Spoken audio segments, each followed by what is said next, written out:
நீங்கள் சின்ன கிளாஸில் கார்டேட்டா படிச்சிருப்பீங்க. ஆனால் அது வந்து திடீர்னு ஒரு இது கார்டேட்டா வந்துட முடியாது, முதுகெலும்பு வந்துடாது. கொஞ்சம் கொஞ்சமாக டெவலப் ஆகும்போது நடுவில் சில நிலைகள் இருக்குது பற்றி, அதுதான் என்னது இப்போ படிக்க போகிறோம். Phylum Hemi Chordata.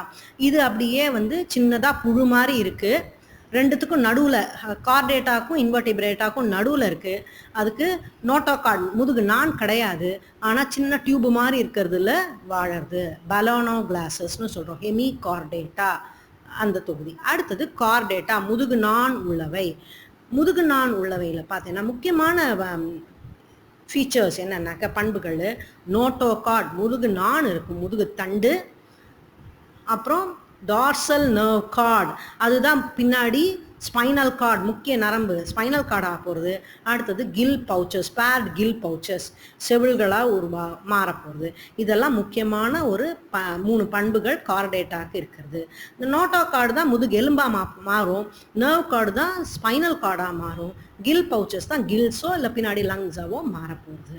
இந்த ஃபைலம் கார்டேட்டா பார்த்தீங்கன்னாக்க சப்ஃபைலம் சிறு தொகுதிகளாக இதுவாக இருக்குது. என்னன்னாக்க யூரோகார்டேட்டா, ஹெமிகார்டேட்டா, செஃபாலோகார்டேட்டான்னு.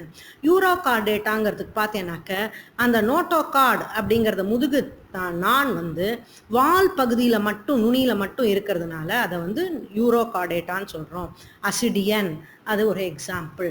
அடுத்தது செஃபாலோகார்டேட்டாக்கு வந்து தலை முதுகு நாணிகள், உடம்பு முழுக்க அதோட தலையிலேருந்து வால் வரையில் அதுக்கு அந்த நான் இருக்குது, முதுகு நான். அதனால அது வந்து தலை முதுகு நாணிகள், செஃபாலோகார்டேட்டான்னு சொல்கிறோம். எக்ஸாம்பிள் வந்து ஆம்ஃபியாக்சஸ். அடுத்தது வெர்டிபிரேட்டா.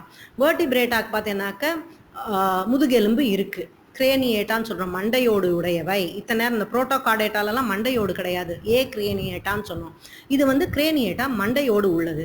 ஆரம்பத்தில் பார்த்தேன்னாக்க ஃபஸ்ட்டு வெர்டிபிரேட்டானோடனே நம்ம நிறையா கிளாஸஸ் படிச்சிருக்கோம், பிசஸ், ஆம்ஃபிபியா அதெல்லாம். ஸோ அதுக்கு முன்னாடி ஆரம்பத்தில் பார்த்தேன்னாக்க சைக்ளோஸ்டொமேட்டான்னு ஒரு சின்ன கிளாஸ் இருக்குது. அதுக்கு வந்து வாய் இருக்குது, ஆனால் தாடையெல்லாம் இல்லை. நம்மளுக்கு மேல் தாடை கீழ் தாடையெல்லாம் இருக்குல்ல, அது தாடையெல்லாம் கிடையாது. அதை என்னன்னு சொல்கிறோம், சைக்ளோஸ்டோம்ஸ், ஹேக் ஃபிஷஸ், வட்ட வாயுடையவைன்னு சொல்கிறோம்.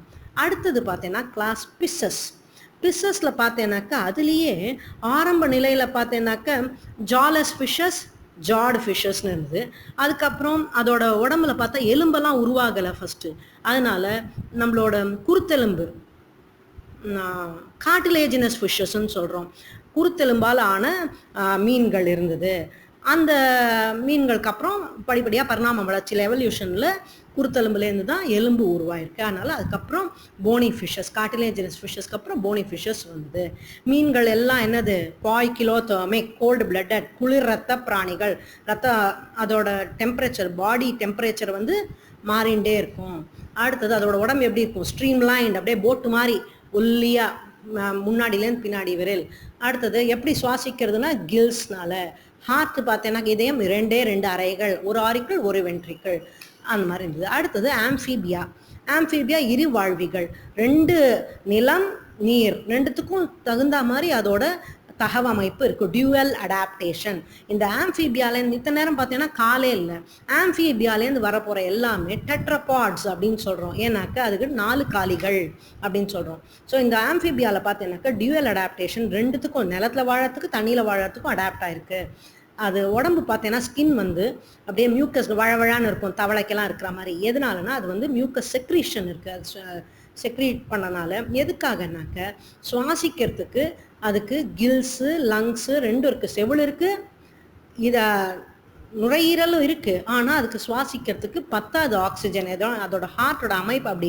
அதனால அது மேலும் தோல் மூலியமாகவும், தோல் வந்து ஈரமாக இருந்தால் தான் அது வழியாக காற்று அதில் ஈரமாக தண்ணியில் இருக்கிற ஆக்சிஜன், கரைஞ்சிருக்கிற ஆக்சிஜனும் எடுத்து சுவாசிக்கிறது, ரெஸ்பயர் பண்ணுறது. அதை தவிர பக்கோஃபேரிங்ஸ், தொண்டை மூலியமாகவும் சுவாசிக்கிறது. நம்ம தவளை பார்த்தேன்னா அந்த தொண்டை பகுதி மேலேயும் கீழேயும் போயிட்டு வருது இல்லையா, எதனாலன்னா அது சுவாசிக்கிறதுனால தான். அது பேர் பக்கோஃபேரிங்ஸ். அப்புறம் இதோட எக்ஸ் எல்லாம் வந்து முட்டை தண்ணியில் இடுறது. அதோட டேட்போல், லார்வா பேர் டேட்போல், தலை பிரட்டைன்னு சொல்கிற மழை பெஞ்ச தண்ணியில் பிளாக் கலர் அப்படியே நெளிஞ்சுட்டு இருக்கும் இல்லையா, அதுதான் என்னது, ஃப்ராகோட, ஆம்ஃபிபியன்ஸோட லார்வா. அடுத்தது கிளாஸ் ரெப்டீலியா. ரெப்டீலியானாலே என்னது, கிராலர்ஸ், க்ரீப்பர்ஸ் அப்படின்னு சொல்கிறோம், ஊர்வனை. இதெல்லாம் என்னது, முதல்ல ஃபுல்லாக லைஃப்பை வந்து நிலத்தில் வாழ ஆரம்பிச்சிருக்கிறது வந்து இந்த ஊர்வனை தான். ஏன்னா தண்ணி, தவளை வெறும் தண்ணி வேண்டி இருந்தது. அட்லீஸ்ட் இனப்பெருக்கத்துக்காக தவளைக்கு, ஆம்ஃபிபியன்ஸ்க்கு, இருவாழ்விகளுக்கு தண்ணி வேணும். ஆனால் ரெப்டைல்ஸ்லேருந்து ஃபுல்லாக நிலத்தில் வாழ ஆரம்பிச்சிது. அதோட முக்கியமான பண்பு என்னென்னா, அதோட உடம்புல வந்து ஸ்கேல்ஸ் இருக்குது, எபிடர்மல் ஸ்கேல்ஸ், அப்படியே செதிலாக இருக்கு இல்லையா. மீன்லேயும் இருந்தது, கிராலர்ஸ், க்ரீப்பர்ஸ், ரெப்டைல்ஸ்லையும் இருக்குது. என்ன டிஃப்ரென்ஸ்னால், மீனில் பார்த்தீங்கன்னா உள்ளுக்குள்ளே அந்த தோலோட உள்பகுதியிலேருந்து உருவாயிருக்கும். ஆனால் இங்கே ஊர்வனையில் பார்த்தேன்னாக்கா மேலோட்டமாக அப்படியே ட்ரையாக அந்த ஸ்கேல்ஸ் இருக்குது. ரெஸ்பிரேஷன், சுவாசம் வந்து லங்ஸ்னால, நுரையீரல்னால. ஹார்ட் வந்து 3 அறைகள், 2 ஆரிக்கிள் 1 வென்ட்ரிக்கிள் இருக்குது. இங்கே இது க்ரோக்கடைல்ஸ்க்கு மட்டும், முதலைக்கு மட்டும் 4 சேம்பர்ஸ் இருக்குது, 4 அறைகள் இருக்குது, 2 ஆரிக்கிள் 2 வென்ட்ரிக்கிள். இது வந்து நிலத்தில் முட்டையிடுறது. அதனால பாதுகாப்புக்காக எல்லா இந்த ஊர்வனோட, ரெப்டைல்ஸோட எக்கெல்லாம் வந்து நல்ல ஹார்டான கால்கேரியஸ், கால்சியம் கார்பனேட்டால் ஆனால ஷெல் ஓடால் ஆயிருக்கு. கலோட்டஸ், பல்லி, பாம்பு, டார்டிஸ், டர்ட்டில், கலோட்டஸ், ஓனா, உடக்கான்னு சொல்கிறோம்ல, இதெல்லாம் இந்த வகையை சேர்ந்தது. அடுத்தது கிளாஸ் ஏவ்ஸ், பறவைகள். இது என்னது, முக்கியமாக சொல்ல வேண்டியது ஆரம்பம் என்னது, மாறா வெப்பநிலை. இங்கே தான் பேர்ட்ஸுக்கும் மனுஷனுக்கும், இந்த மேமல்ஸ்க்கும் தான் மாறா வெப்பநிலை, ஹோமியோதெர்மிக்னு சொல்கிறோம். மாறா வெப்பநிலை, வெப்ப ரத்த உயிரிகள். நம்மளோட உடம்பு டெம்பரேச்சர் எங்கே இருந்தாலும் நம்மளோட உடம்பு டெம்பரேச்சர் மாறாது. பேர்ட்ஸுக்கு பார்த்தேன்னாக்க காற்றுல பறக்கிறதுங்கிறனால அது வந்து லைட்டாக இருக்கணும், வெயிட்டே இல்லாமல். அதுக்கு தகுந்த மாதிரி நிறைய தகவமைப்புகள் இருக்குது. பாடி வந்து அப்படியே ஸ்பிண்டில் ஷேப்ட் அப்படின்னு சொல்கிறோம், போட்டு மாதிரி முன்னாடி பின்னாடி கூரா இருக்குது. அப்போ தான் வந்து காற்றை கிழிச்சுன்னு போக முடியும். மீன் வந்து தண்ணியோட கரண்ட்டை கிழிச்சுன்னு போகணுத்துக்கு எப்படி இருக்கோ அதே மாதிரி. அடுத்தது ஃபெதர்ஸ், உடம்பு முழுக்க ஃபெதர்ஸ், இறகுகளால் இருக்கனால லைட்டாக இருக்குது.